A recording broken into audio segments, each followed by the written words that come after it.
Good evening my dear friends, कैसे हैं सभी। स्वागत है आपका मेरे चैनल जीवा ऑनलाइन कोचिंग क्लासेस में।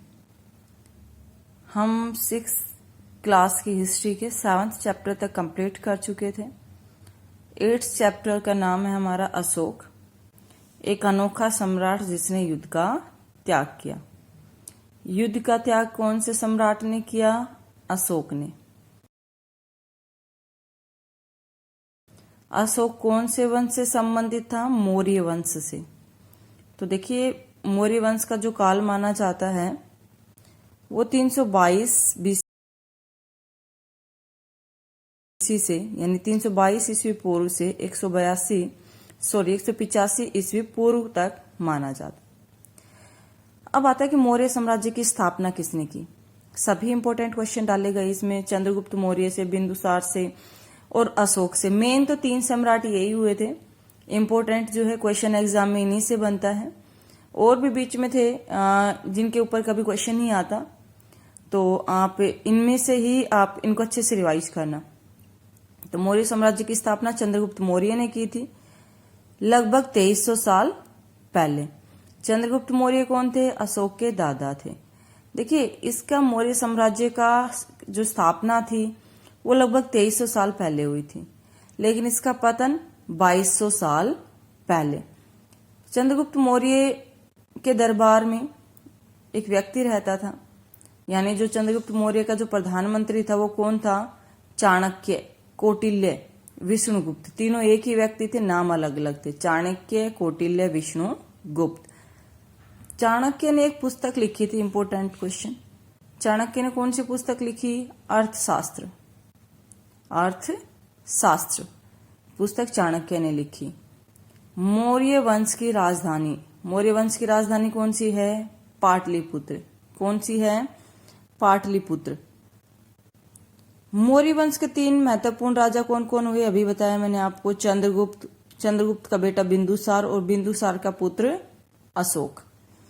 अब उसमें चैप्टर के अंदर आता है कि संदेश वाहक कौन होते हैं। संदेश जो होते हैं, संदेश जो देते हैं, यानी एक स्थान से दूसरी स्थान पर घूमते रहते हैं। जो संदेश वाहक होते हैं वो एक स्थान से दूसरे स्थान पर घूमते रहते थे और राजा के जासूस अधिकारियों के कार्यकलाप पर नजर रखते थे। यानी राजा ने जो जासूस छोड़े होते थे, उनके जो कार्य करते थे उन पर क्या रखते थे? नजर रखते थे। और पल पल की जो खबर होती थी वो किस तक पहुंचाते थे? राजा तक पहुंचाते थे।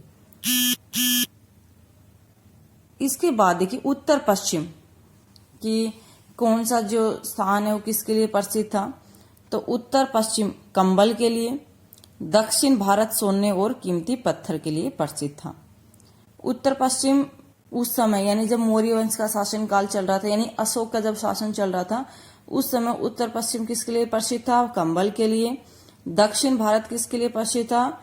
सोने और कीमती पत्थर के लिए। आई होप यहां तक आपको समझ में आ गया होगा। नेक्स्ट देखिए, नजराना। नजराना देखिए किस तरह से दिया जाता था। उस समय कर वगैरह इकट्ठे किए जाते थे। तो कर तो नियमित ढंग से इकट्ठे किए जाते हैं। नियमित ढंग से मतलब सभी पर, व्यापारी है, किसान है, सभी पर जो है कर निर्धारित किए गए थे। और नजराना अनियमित रूप से लिया जाता था, यानी लोग अपनी इच्छा से जो व्यक्ति को दे देते थे वो नजराना कहलाता था। तो सबसे पहले हम इन तीनों के बारे में पढ़ेंगे। इस चैप्टर में देखिए अशोक के बारे में दिया हुआ है, लेकिन मैंने आपको चंद्रगुप्त मौर्य और बिंदुसार से जितने भी क्वेश्चन बनते थे सारे, आपको जितने भी इंपॉर्टेंट क्वेश्चन है सारे लिखे हैं आपके लिए। तो देखिए, चंद्रगुप्त मौर्य जैन धर्म का अनुयायी था। क्वेश्चन यह आता है, चंद्रगुप्त मौर्य किस धर्म का अनुयायी था, यानी किस धर्म को मानता था? जैन धर्म को मानता था। और अशोक किसको मानता था? बौद्ध धर्म को मानता था। अशोक किसको मानता था? बौद्ध धर्म को। तो दोनों में डिफरेंस है। मैगस्थनीज ने एक पुस्तक लिखी थी, इंडिका। डायरेक्ट क्वेश्चन आते हैं कि इंडिका पुस्तक किसने लिखी? मैगस्थनीज ने लिखी थी। मैगस्थनीज सेल्यूकस निकेटर का राजदूत था जो चंद्रगुप्त के दरबार में रहता था।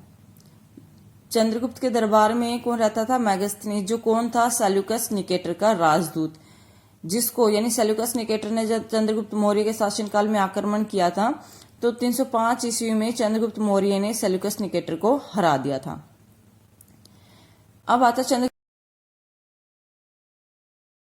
मौर्य की मृत्यु कहाँ हुई, तो श्रावण बेलगोला में हुई। कब, 298 मतलब कि ईस्वी पूर्व में। बिंदुसार का शासनकाल कब से कब तक, 298 ईस्वी पूर्व से लेकर 273 ईस्वी पूर्व के बीच। ज्यादा क्वेश्चन नहीं बनता इनके अंदर से, सिर्फ ये कहा गया कि अमित्रघात किसे कहा गया है, बिंदुसार को। चंद्रगुप्त का उत्तराधिकारी कौन है, बिंदुसार। बस 2 ही क्वेश्चन बनते हैं इनसे, और कोई क्वेश्चन नहीं बनता। मेनली इंपोर्टेंट जो बनता है अशोक से आता है जो क्वेश्चन है। तो अशोक का शासनकाल 269 ईस्वी से 232 ईस्वी पूर्व।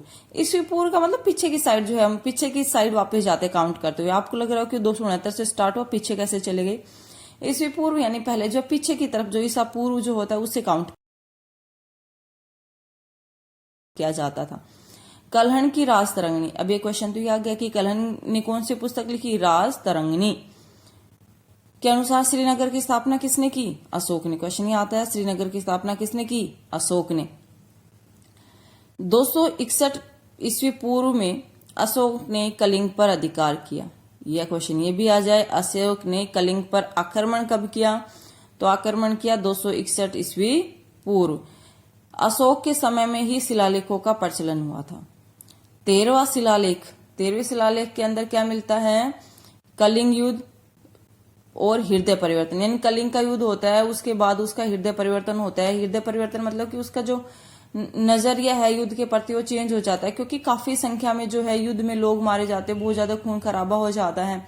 तो उस समय जब युद्ध जब समाप्त हो जाता है उसके बाद वो देखता है कि बहुत सारी मात्रा में लाशें वगैरह पड़ी है, हर जो जमीन है जो धरती है वो सारी खून से लथपथ है। तो उसका हृदय परिवर्तन हो जाता है कि वो जो कलिंग युद्ध के बाद जो है कभी भी युद्ध नहीं करेगा। तो क्वेश्चन ये भी आ सकता है कि अशोक ने किस युद्ध के बाद जो है युद्ध न करने की घोषणा की, यानी युद्ध को त्याग दिया। तो कलिंग युद्ध के बाद जो है उसने युद्धों को त्याग दिया था। क्लास पसंद आ रही है तो प्लीज लाइक करें, आप लाइक करना भूल जाते हैं। तो और नए हैं जो मेरे चैनल पर, चैनल को सब्सक्राइब कर ले, जीवा ऑनलाइन कोचिंग क्लासेस को। इसके बाद देखिए सांची का स्तूप किसने बनवाया, मध्य प्रदेश में अशोक ने बनवाया था। अशोक के अभिलेख जो है ज्यादातर किसमें लिखे गए हैं, ब्राह्मी, खरोष्टी, ग्रीक व अरमाइक लिपि का जो है प्रयोग किया गया है। अशोक के अभिलेख सबसे पहले किसने पढ़े, तो जेम्स फिलिप ने पढ़े थे। कब पढ़े, ये भी डेट आ सकती है, तो 1837 ईस्वी में जो है ब्राह्मी लिपि में। क्वेश्चन ये होता है कि अशोक के ज्यादातर जो अभिलेख वो किस में लिखे गए हैं, ब्राह्मी लिपि में लिखे गए हैं। अशोक ने बौद्ध धर्म के प्रचार के लिए श्रीलंका किसको भेजा, तो उसने श्रीलंका जो है अपने पुत्र महेंद्र और पुत्री संघमित्रा को जो है भेजा था। अंतिम मौर्य शासक कौन था, अंतिम मौर्य शासक बृहद्रथ की हत्या जो है, यानी ये तो अंतिम शासक हो गया। और सुंग वंश की स्थापना जो है कब की, यानी मौर्य वंश के अंतिम शासक की हत्या पुष्य मित्र सुंग ने की थी, और उसके बाद जो है सुंग वंश की स्थापना हुई थी। बलि क्या है, बलि एक धार्मिक कर होता था जो मौर्य का जब शासन चल रहा था उस समय जो है लोगों से लिया जाता था, वो कर कहलाता था, यानी धार्मिक कर, बलि। इसके बाद अशोक ने, मैंने बताई दिया, अशोक ने ज्यादातर जो अभिलेख है वो प्राकृतिक भाषा में लिखे गए हैं, ब्राह्मी लिपि में लिखे गए हैं। इसके बाद अशोक का कलिंग युद्ध, कलिंग तटवर्ती उड़ीसा का प्राचीन नाम है।